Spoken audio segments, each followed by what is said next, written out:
এবার মাছের পেটি দিয়ে আমি কুমড়োর ঝোল খাচ্ছি। এই কেমন হয়েছে খেতে?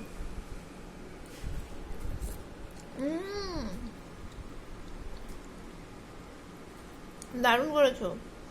আর পেটিটা কি সুন্দর হয়েছে মা। ভালো হয়েছে। Thank you.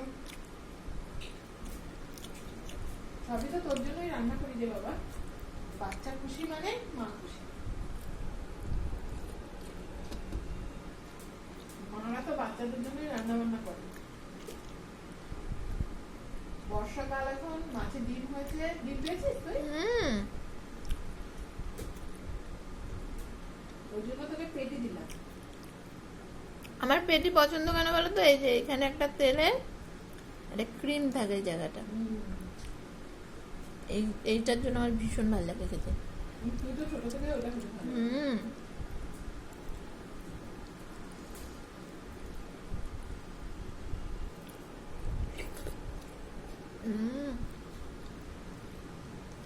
আর ডিমটাও নরম জানো।